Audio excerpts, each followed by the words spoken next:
Welcome to Big Brave Business. This is the podcast where we answer big questions reshaping entrepreneurship. I'm Sarah K. Heeter, and this is Season 3. Each week, I'm bringing on my friends, mentors, and some of the best thought leaders I know. We dive into bold, values-driven conversations about leadership, equity, ethics, and building businesses that actually make a difference. Ready to do business better? Let's dive in. Welcome back to Big Brave Business. Today we are talking about, I'm making an assumption, kind of the opposite of cozy entrepreneurship. I'm excited about this because, as if you've been listening to the show, first of all, thank you. But I am somebody who really wants to build something big, something lasting, something that matters, something that I can change the circumstances for my family and disrupt generational patterns. I've shared that on the podcast before, but that's what I'm doing here. So I'm not just trying to make a car payment. I'm not just, listen, I'm grateful for it, right? I'm grateful for all of it, but I want to build something big that matters, that has an impact. And at the same time, that there's also a lot of like crazy myths out there and bad advice and guilt and shame marketing tactics that make you feel terrible about yourself.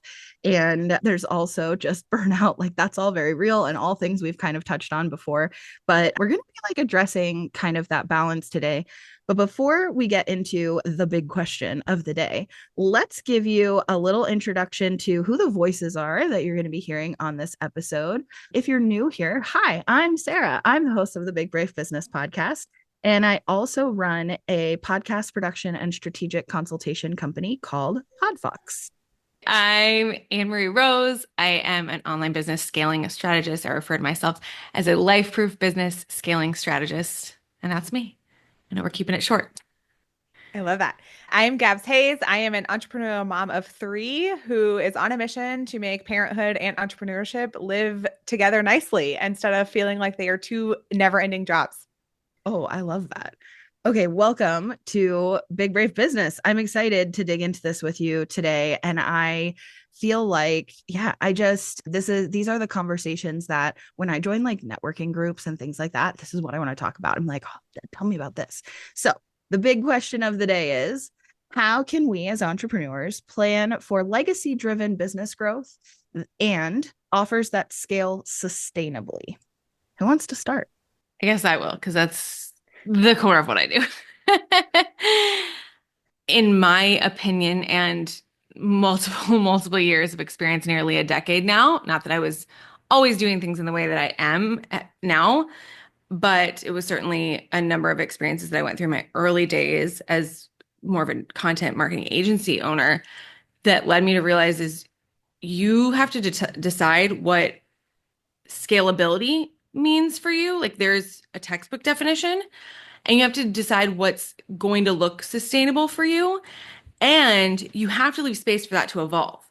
Because if you want a business that stands the test of time, you need offers that have the capacity to evolve with you and or the agility to pivot in terms of sunsetting an offer, creating something new as your life evolves. Because oftentimes when we're talking about sustainability in terms of business longevity, we're talking about creating something that can stand the test of time, regardless of what our capacity as the founder is looking like. And I love, AnnMarie, that you talk about it needing to evolve with you, because one thing I always talk with my clients about is you're not just building this business that looks good online or that follows the latest tactic that you saw or the latest TikTok that you saw. It's got to support the life you ultimately want to live. And so I think all of us go through seasons in our life, which means your business should also be going through these seasons and evolving with you. And I think so many times we just get started with this idea, which is great. There's power in this momentum and just getting started, but you also need to be willing to take a step back and take that 10,000 foot view of your own business and say, is it actually moving me in the direction I want to go in? Yeah, I think that's really interesting because to me, the kind of premise of this question is like, yes, we have to think about it day to day, especially when we're first getting started, to your point. We have to we have to take it day by day, week by week, month by month, right? But also I want to have a 3-year, a 5-year, a 10-year vision. And it's going to change and it's going to grow and it's going to evolve, right? Because of course, life does, also the economy does, and politics and all of those things. And like, you just don't, you can't, there's no way, we don't even know where we'll be by the time this podcast episode airs. We definitely don't. This is a little chaotic in the United States right now, but we definitely don't know what the state of things is going to look like in 10 years. But the only way I'm going to get where I want to be in 10 years is if I have a vision for what that 10 years would look like, knowing that it can be flexible and adaptable and change. So I definitely am always thinking ahead and being strategic in that way. And honestly, that's kind of true to who I've always been. I wonder if you're the same way. I was that kid that always had like big long-term goals, and they did change. And actually my mom used to tease me about that I would set these really big goals and then I would end up pivoting and not actually, like, I would have new goals before those other goals would necessarily get accomplished. But I was a very high achieving kid. I also in college, and my sorority was like teased about my resume because I would only do things if I could put them on my resume. I was always trying to think strategically, like what was my end goal for my career? So what needs to be on my resume now that would help me get, not even end goal, but like 5 to 10 year goal, right? Like, where do I want to get to? So what do I need to be doing now in order to do it? So that was kind of an ongoing joke with my friends. If I couldn't put it on my resume, I didn't do it. I think that the reason why I bring that up is because to me, this question is kind of capturing the heart of some of the things I've felt, and you both touched on this, which is when you have a huge goal and you go pedal to the metal, you can only do that for so long before you lose control. Like, you're going to lose control going at that speed. And that can look like so many things. It can look like dropping balls, like there's too many things because your business grows faster than your like team and bandwidth does. It can look like burnout. It can look like both at the same time. It can look like health issues, which of course could be a symptom of burnout. But I always say, like, your body will force you to slow down if you don't choose to slow down, right? So I think for me, when I think about this question of like legacy driven business growth, like, I want to be pedal to the metal. I love to work in my business. It's one of my favorite things in my whole life. So I want to do it all the time. Well, not all the time, but close to all the time.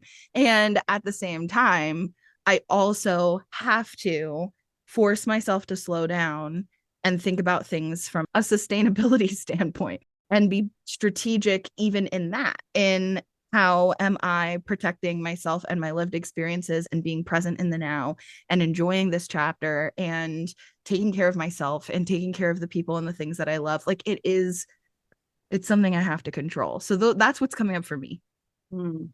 I relate with a lot of what you said about just your MO as a kid and teenager. And it's funny because your worldview at that age is small. So sometimes the things that would look great on the resume, like, you don't have the awareness. At least I didn't. I mean, I didn't come from a family where it was like my parents they didn't go to the best universities or like have the most, grew up in a small town. So it was my worldview of what my strategic puzzle pieces I had to play with were limited at that time. So it's funny looking back, the things that I was pouring into, but I learned a lesson at a young age. I've heard it said again and again, and I tend to believe it, that the universe will present a lesson to you until you learn it. And then sometimes there's new seasons where you need to learn it in a different way. And when I was 15, so similar to you, Sarah, very just generally high achieving, it was less about achieving and more about just knowing I was doing my best. And like, if I was going to commit to something, like, I was going to give it my all. I didn't care about being the winner. I cared about showing up and giving it my absolute best and trusting that would be enough to get the outcome I was desiring. And I poured a lot into swimming at one stage. I was not like a really amazing swimmer. My husband was quite good. I was just fine. I contributed to the team. That's why I was in pretty much any athletic endeavor, just a contributor to the team.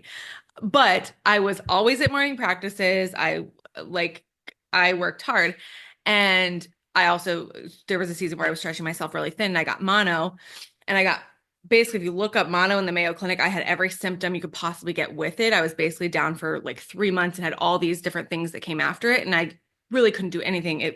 I got it like at the tail end of the school year and then had to go back in and take my finals. It was terrible. At that time, it was terrible. And I just remember feeling like that activated something in me where I knew if I was going to have this MO of high achieving, you're going to give it your all, I had to still, I couldn't give it anything if I didn't have my health. So I have pretty much always, I had one other stint in college where I had some health stuff come up. Funny enough, it was because I was trying to prioritize my health. I like overdid it. But I've since that's just been a big priority for me is like I have to make sure I'm physically good. So otherwise, I'm not going to be able to show up for any of the things. So that has kept me in check in a way. I don't know if this is my Enneagram 8-ness, like the control. I can control my controllables, and you can't control everything when it comes to health. You just can't.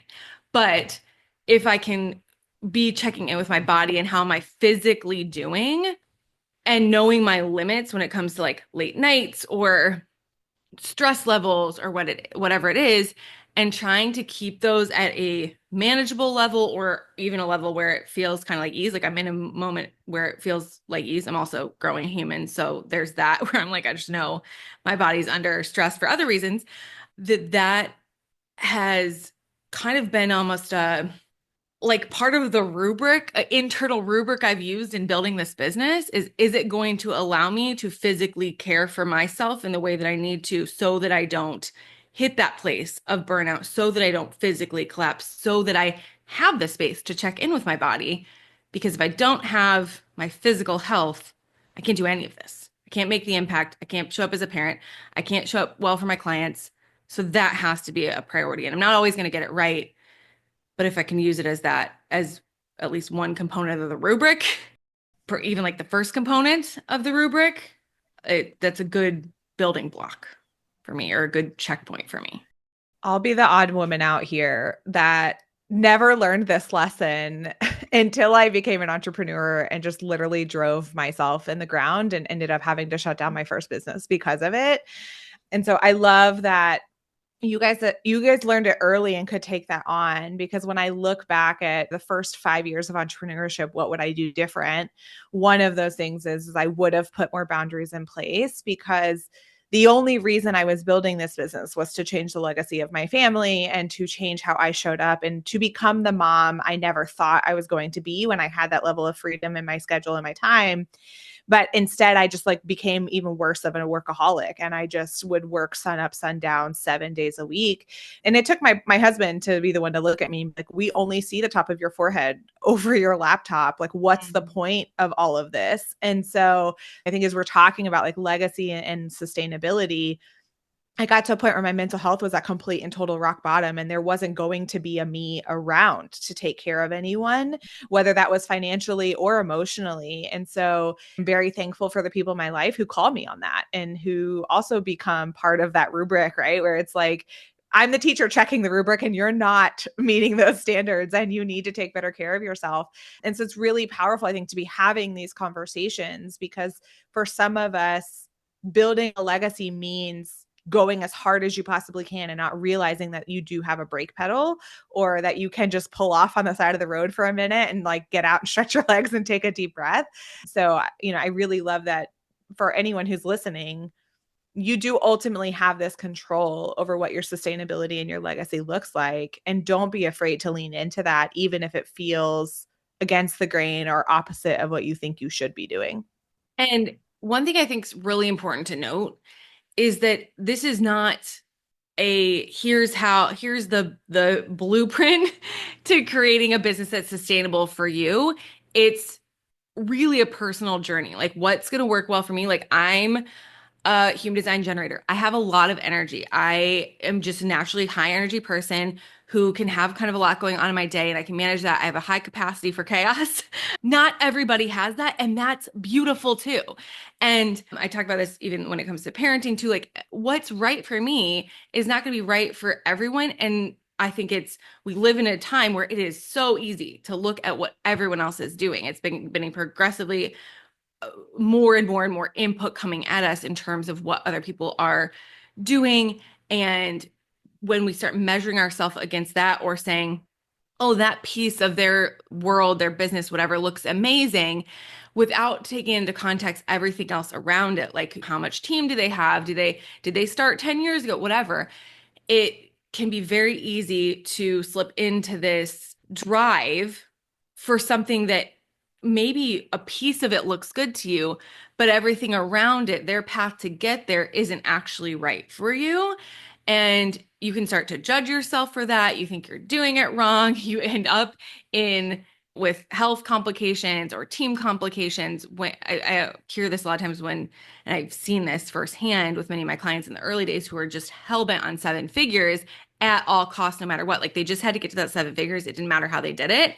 That all of those, I can say this, I won't say everyone, but everybody I worked with, and again, I was more of doing agency work at that time. So I was like the marketing person. They were all dealing with massive health complications, personal problems, all these things behind the scenes, because it was all roads had to lead to seven figures no matter what. And not even thinking about, is the offer that I'm putting out there, is that feeling good for me to deliver? Does it feel authentic to me? Does the marketing and sales mechanisms that I'm using to accomplish this, are those feeling good and authentic to me? And even a lot of times they were saying, no, heck no, but must be the only path because my mentor so-and-so said. And so that's where I just know that once you get to a certain stage in your business, like there is a period of trial and error that just has to happen in the early days where you're figuring that out. You have to have something to measure against and to energetically feel into to know, oh, this is right for me, this isn't. Like we can't, it's like trying ice cream flavors at an ice cream shop. It's sometimes hard to know by looking at it if you're going to like it. Like sometimes you got to actually taste it for a minute and be okay with that season and know that season, it doesn't have to last forever, but it's going to give you enough data and enough insight and enough lessons to be learned that then you can move into that season of really refining something that is going to work well for you long-term and sustainably. But it typically doesn't happen overnight. It's typically not going to all come together in the first 18 months of business.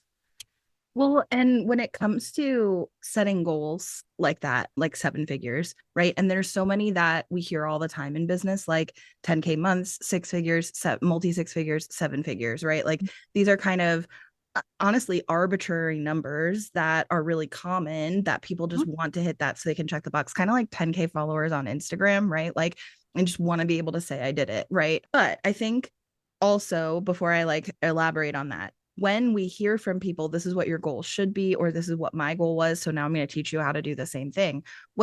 We only know what they share. So we don't know what their health was like. We don't know what their relationship with their family is like. And even if they tell us or show us, we only know the parts that they show. So like sharing that comment, I mean, when you said that about your husband saying we only see the top of your forehead over your laptop, man, those words like give me chills. I feel like that's such a important and like vulnerable share, and most people aren't sharing that part. Like most people aren't saying this is something that my partner in my world, right, in our life, in our family, this is what they said to me.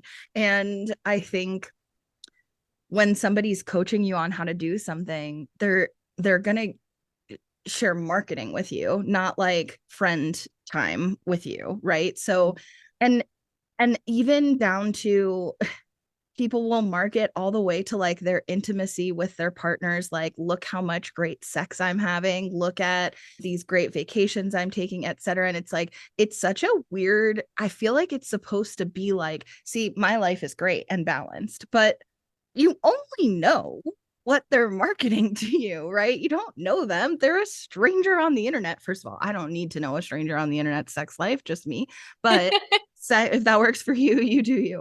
But second of all, I think it's still marketing. And that's so hard for us to kind of like navigate when we're trying to set our own goals, because in the beginning, when you set a goal, it's arbitrary and you just kind of need something to work toward. So for me, one of the things that I'm always working with is with people, on myself and my team and also my clients, is like, we can set vanity metric goals. That's totally fine. But we also want to have like a why behind like what we're going to do with that. Like, what's the point of that? What are we trying to accomplish? And maybe it's, I need this many downloads on my podcast because I want to increase the amount that I'm asking for sponsors to give, right? And like, if that's the case, if the price of your sponsorship would go up because you had greater reach, that's a good enough reason. If you have a money goal that's based on, well, here are my financial goals, both short and long term, and this is what it would take to make that happen. Okay. One of my goals that I've shared on this podcast before is I want to ultimately sell my business. Well, my revenue needs to be at a certain point in order for me to be able to get a business valuation at a certain level where I want it to be when I sell my business, right? So there are reasons, and your reasons are individual. Everybody's reasons are going to be different, and this is why that whole cozy entrepreneurship thing is a discussion, right? Of like, are you okay with like, why did you set out to do this? Are you okay with just making enough to pay your car payment? If that's enough for you and your financial goals, like, then that is enough of a reason. My goals happen to be selling my business and like things like that. So it's going to take more than a car payment, but I'm not knocking people who are in a financial, let me be clear. I'm not knocking people who are in a financial situation where that is their goal. That's just not my goal.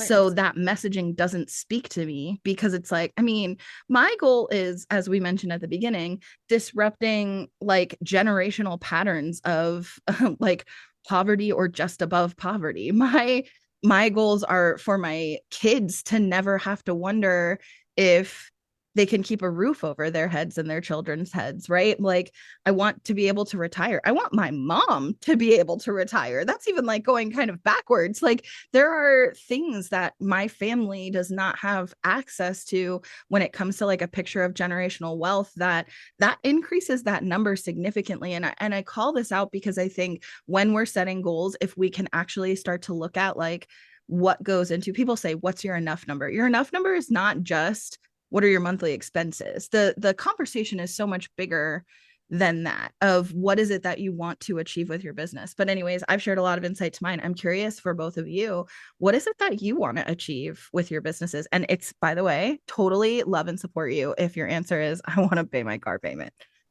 Well, I want to say too, Sarah, one thing I have most people in my world do is a 7-layer why, because I think it's very easy when you first get started to be, I want to pay my car payment, or I want to be able to drive my kids to school. And again, all of those are valid reasons, but I think also the reality of entrepreneurship is it's hard. And so when those hard days come, is driving my kids to school going to be enough reason for me to get up, keep showing up here when my revenue for that month was 0? And I think that's something that we all have to check in with ourselves and go back and do regularly as we talk about the business changing with the seasons.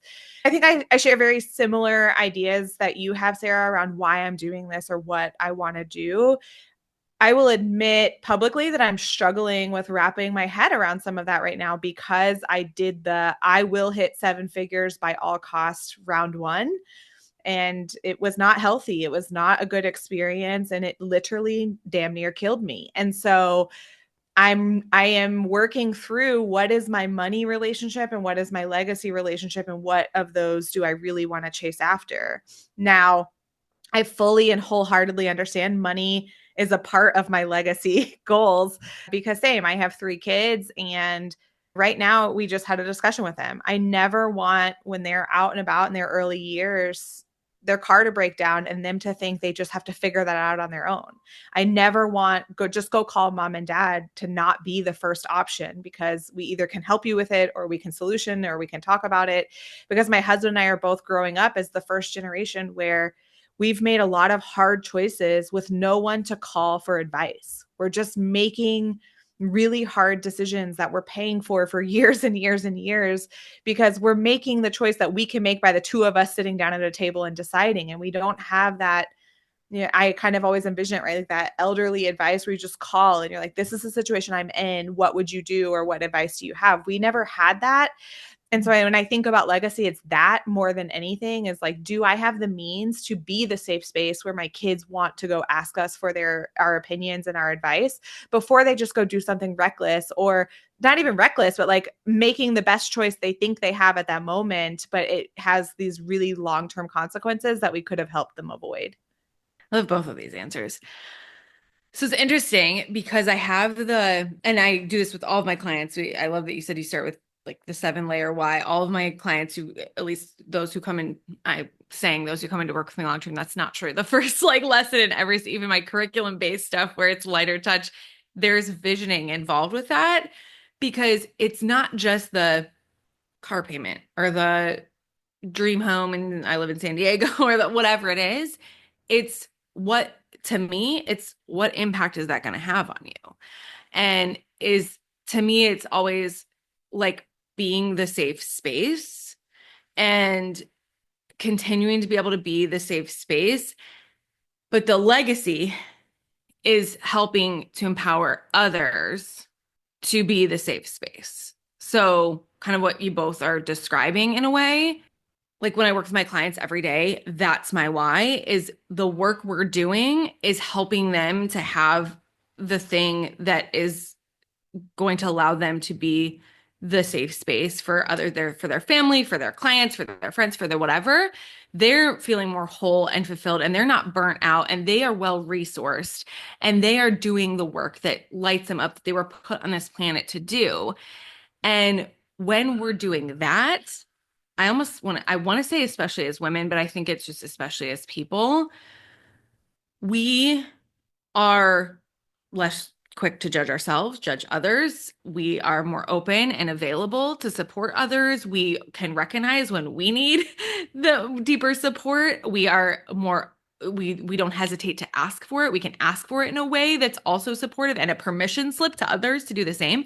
So it's probably my like eldest daughter in me of like leading by example in a bit of a way. And that has just been, again, my MO, but from an early age. But that is, at the end of the day, I want more people to be in a position for their business to be their life's work, truly the thing that feels like their purpose or their passion and the thing that really lights them up, they're excited to be doing in the world. And as a result of what they're creating from that, they are a safe place to land because they're well resourced, they're cared for, they're not pouring from an empty cup. I love this. This is some really interesting perspectives to think about. And I want to reiterate as well. I really like the idea of like the 7-layer why as well. I think, and yeah, really having the intentionality behind what your goals are matters. So I guess I want to like kind of dig into a little more with both of you and for yourselves and also with the work you do for your clients.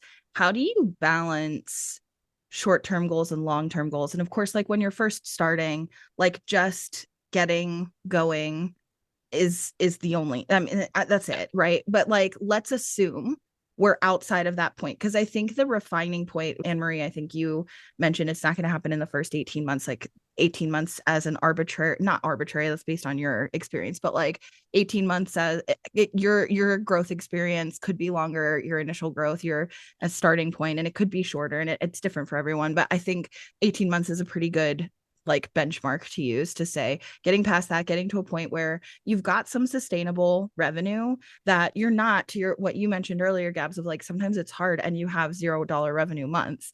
I can't, knock on wood, I can't even comprehend having a $0 revenue month at this point. That would be like my life and business completely went off the rails if that's the case. And I say that understanding that that is so untrue for so many people. But once you get to a certain point in growing and developing your business, making the assumption that unless something goes seriously wrong, which of course it always can, right? Like it does in big business, like not just small business, right? But assuming that that's not where you are, so you don't have to worry about like, I just need to make my next dollar. Then how do you balance short-term goals versus long-term goals? And what does that look like for you and for the people that you work with? So I think for me, I've never been a good long-term goal setter. So I find this fascinating that both of you were, because it's something I struggle with. And it might be, and I love, AnnMarie, you brought up human design. So I'm a reflector in human design. So I think that could be part of it because I'm just soaking up from everyone around me. And then I'm kind of like, I'm chameleoning. if that's a word, and like moving around with the world around me. But for me, I think that's why that 7-layer why is so important, because that is the goal. If I just keep that in mind, I use it as a litmus test or a gut check. So anytime I'm making a decision, does it support this longer term vision and goal? If the answer is yes, great. Everything I do between now and then is an experiment. Just get out there and try it, see what works, leave what doesn't. But from a short term perspective, one of the most important things I realized was the to-do list was always going to be longer than the hours in the day. And I was forever going to feel behind and be beating myself up about it. And so prior to entrepreneurship, I have a background in tech and software development, and we plan everything by priority. You always want more features. You always want more updates. You always have more work than the team can actually code and develop. And so I've taken that and applied that in my life. And I let the balls drop where they may, because the ones that I am keeping up in the air are the ones that support my priorities and keep me moving towards that goal. And so that just gives me my own permission slip. And it's a tool that I teach all of my clients as well, because I think we will always have these overwhelming seasons in our business, right? I don't care if you have made the pinnacle of 7 figures a year or you are somewhere in between. There's always going to be different problems. There's always going to be different things that you feel extremely overwhelmed by. And every one of us are going to sit down at some point in the week and the month and the year and be like, what the hell am I doing? Why am I here? Is this worth it anymore? Right? We all have those questions. And so how do you determine if the action I'm taking today moves me closer to this bigger goal? And if the answer is yes, just give yourself permission to go explore it. One of the things that my audience, always, the word they always use is stuck. They feel stuck. And it's always around marketing, content, being visible, talking about themselves. And so I turn it around and I'm like, listen, if the post goes out and nothing happens, nothing happens. That's literally the worst. Nothing is going to happen. But if it posts and it reaches one person who wants to start a conversation with you, and that might turn into a partnership or it might turn into a client, it was well worth it. And so every single thing you're posting is an experiment, and give yourself that grace that not everything's going to land. Not even the people who have the 10,000 followers has everything that lands. And so just get out there and try, and like, don't forget, this is your journey to own, which means you're allowed to have fun along the way, and stop looking at it as like, oh, this is a business and I have to be so like serious about it, because eventually your energy takes over the business and you cannot separate those two as much as you think you can or you think you are. And so allow your energy to be in that playful space and testing and trying, just like every kid who goes out there and jumps off the wall and falls and hurts themselves, right? Like they were just trying to see what would happen. We get to have that same experience in business. Well, Gab's my husband's a reflector, so I know he tends to be really good at like whatever the season is needing, like he can morph into that in a way. So like he's the master of short-term goals for sure. And then I'm very like grounded and anchored in vision. And so I bring that to us. But there's certain things where I'll bring up where it feels like a big deal, like even discussing baby names. I'm like, what about this? And he's like, sounds great. Where he would tell me if it was really like not, but a lot of times, I want to give him the space so he's not too impressed by my energy like, in certain situations. But yeah, so it's like knowing your energy, and also knowing like it's okay if that 10, 20-year vision isn't, if you just need to do the check or the 28-day wait or whatever to make sure that that's solid. Nice thing when you're thinking about 10 or 15 years down the road, you got the 28 days to wait and see if it feels good for you.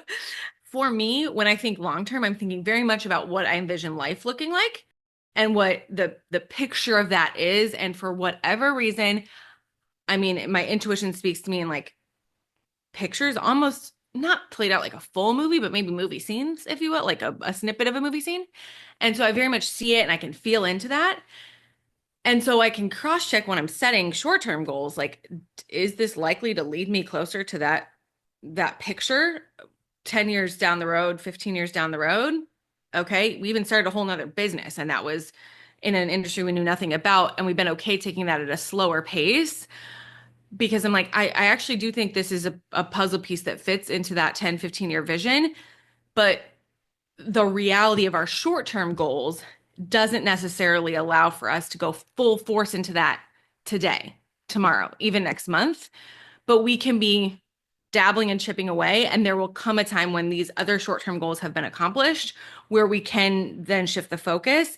And they're all like the puzzle piece of what we're working on now is kind of needed for that long term. And the puzzle piece of the thing that we was kind of stirring and humming in the background a little bit, but isn't getting our full focus. That's also a needed puzzle piece, but we just got it started in a season that maybe was like a little before we needed it, and that's fine. So short term is really for me about like what gap needs to be closed next. Those do tend to be a lot more strategic. I've just kind of gotten into the habit of like short-term personal goals almost feel the most arbitrary to me because I'm like, I can just go do that. Like taking the vacation with my husband, like doesn't necessarily need to be a goal for, I'm just going to do it. Like, I don't know. Goal for me equates a little bit with like challenge, I guess. And oftentimes it's about whatever gap needs to be closed next in order to create a greater experience of ease or like fully get that puzzle piece to where it needs to be so that it fits nicely. So for me in business, one of the biggest ones, and Sarah, we talked about this, I think in my solo episode back, was like the reach factor. That's, I mean, my client delivery, solid. There's ease. It feels very fulfilling. Even my sales experience, solid, feels very fulfilling. My team, all those pieces of the business feel good and solid and easy to evolve as things evolve. Reach is still the thing that I'm working on and working towards and experimenting with, and it may be a forever experiment. I don't know, but that's kind of the gap that I'm in. Like a lot of my short-term goals relate to that.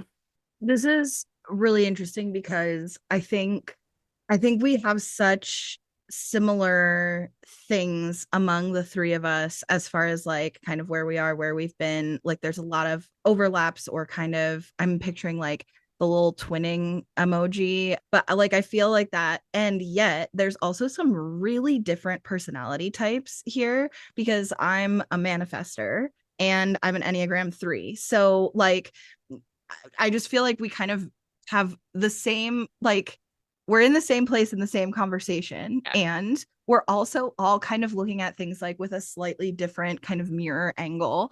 And that's kind of interesting. So for me, yeah, like long term is kind of twofold. Number one is, yes, like where do I want to be 1 year, 3 year? 1 year doesn't even feel like a long-term goal to me. That feels more like a short term, but like 5 year, 10 year, even 3 year, where do I want this to be? Whatever it is, right? Relationship, my kids, like what are my goals for them? What do I want to help them achieve? What do they want to achieve? Obviously they can set their own goals. I don't mean like I control it, but of course I have goals for my kids, right?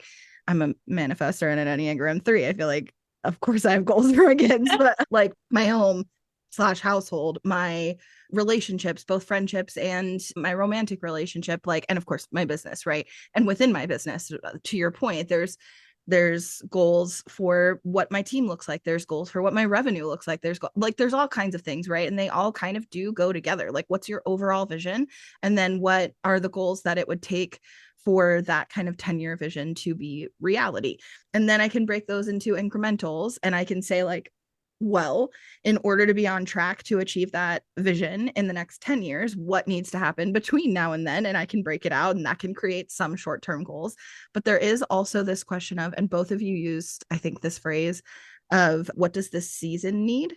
And I think that is also a question because sometimes I get so like stuck in my strategy of this is what I need to do to be on track, except this thing comes up and it really needs something from me. Like my health really needs something right now. My relationship really needs something right now. My kid really needs something right now. Or even within my business, right? Like, ooh, this happened in my team. This happened with turnover. This happened with like an issue that came up, right? Like this needs to be addressed. Or like we talked about in your solo episode, AnnMarie, of reach, like, oh, I'm realizing in order to be on track for these goals, we really need to do some emphasis on reach, whatever it is.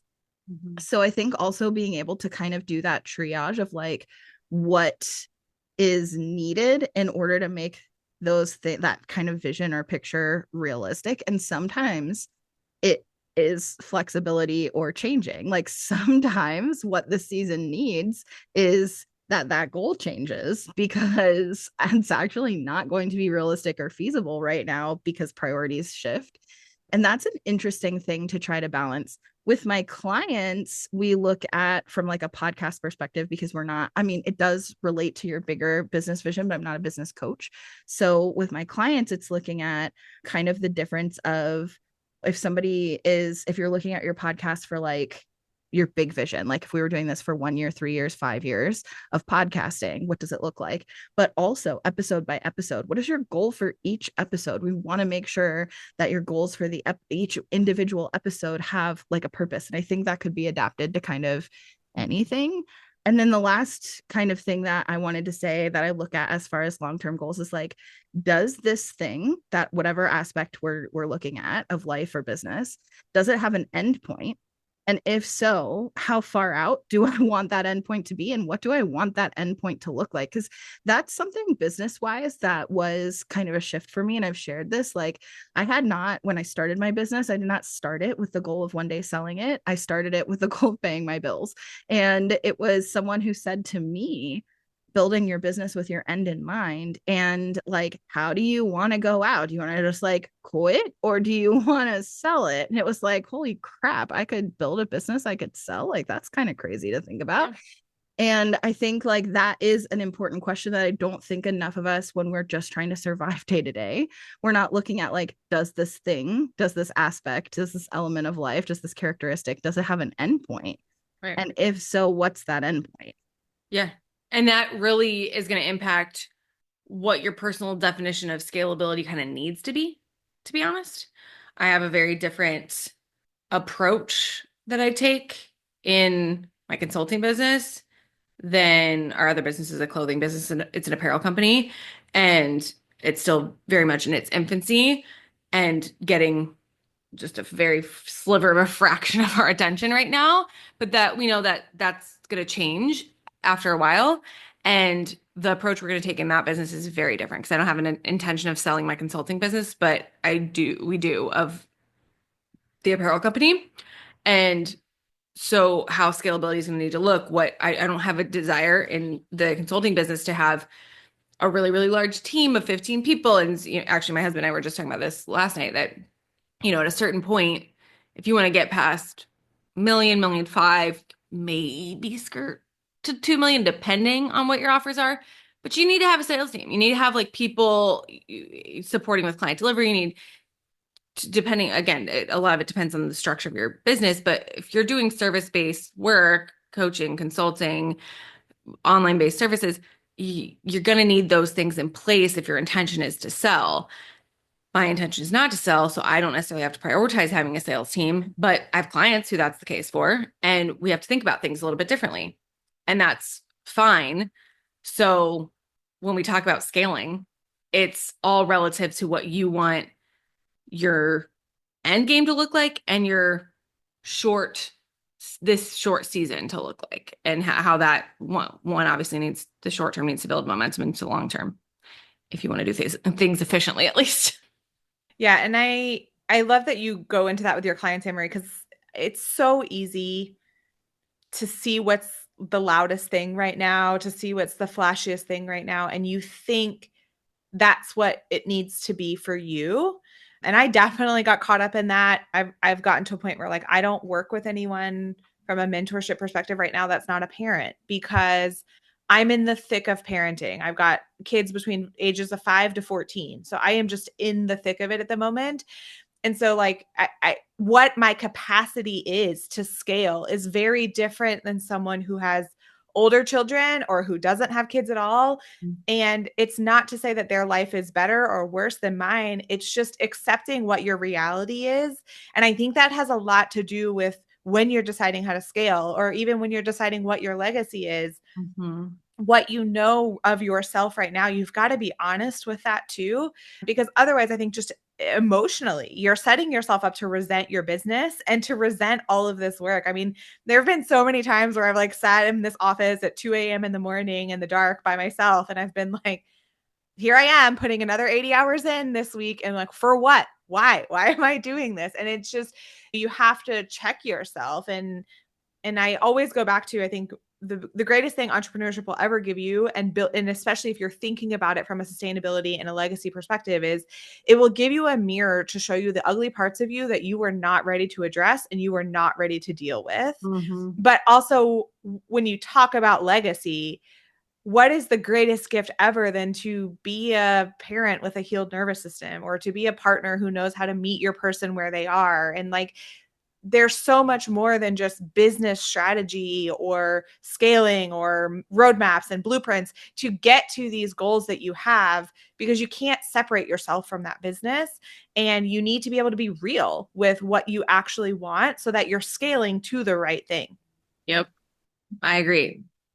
Me too. It's interesting. I like that. I just want to kind of reiterate again how funny it is to feel like there's some things that are just so in common among us, but yet with just like our own twist on things. Because what I say all the time about entrepreneurship is it shines like a floodlight on all of your shit.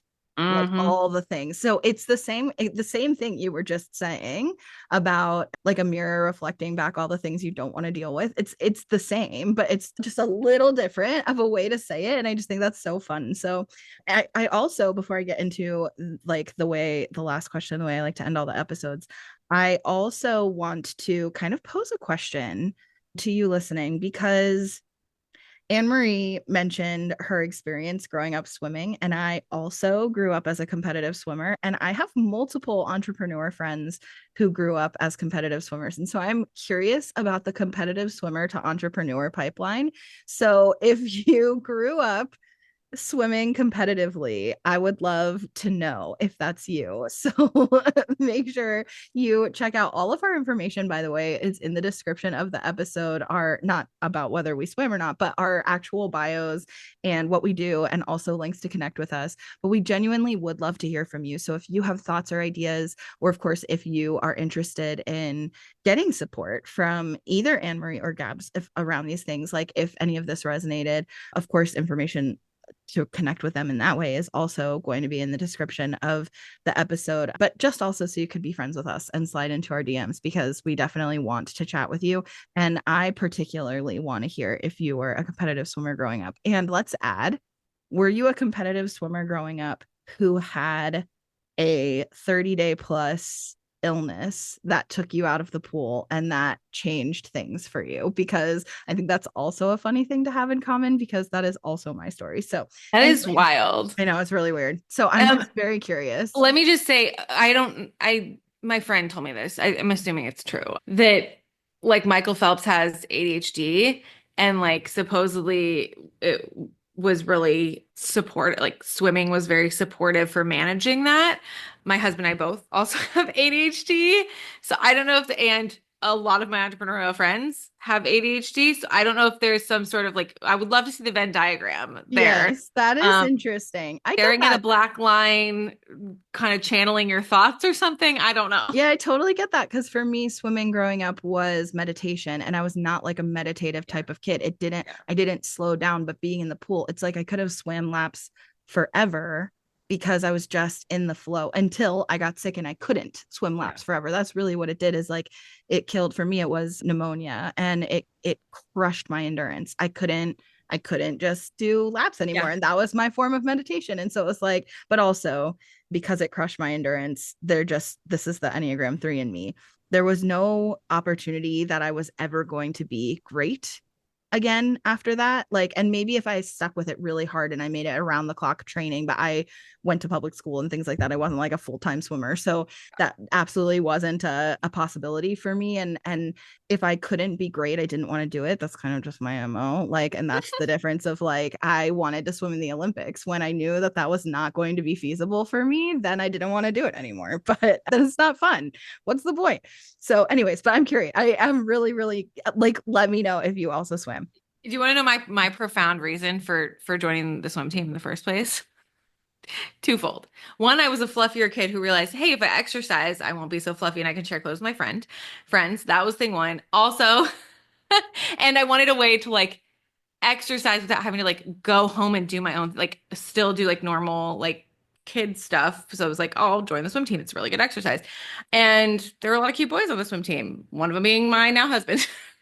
Well, it worked out for you. It worked out.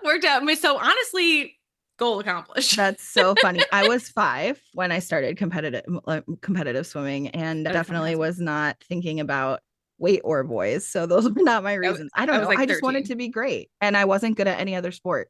So I think that's really. I also wasn't good at any other sport. So that was like I had the endurance, and I didn't need hand-eye coordination for it. I don't have the swimming background. I didn't play really any sports, but my kids have done swimming, and it's like my favorite thing of all the things they've tried. So maybe there is still some correlation there. That's interesting. Oh, I like that. Okay, let's add that to the question. Did you swim or do your kids swim? That's like super interesting. Okay. Thank you so much for being here. I appreciate you so much. And I feel like it's just fun to me to, like I started this conversation when I want to connect with other business owners. Honestly, these are the kind of like big picture conversations that I want to have. And I want to just be able to connect with more people like the two of you who want to do something that matters, and B, also understand the importance of like doing it in a healthy and sustainable way and a realistic way. And so just thank you for being here with me, and for you listening, because you've hung in there with us as well. Would love to hear about your goals, would love to hear about how you manage things, would love to hear about how you learned that lesson, because it's always a lesson. And so you can definitely, as I said, connect with any of the three of us, all three of us, in the show notes, and we will see you next week.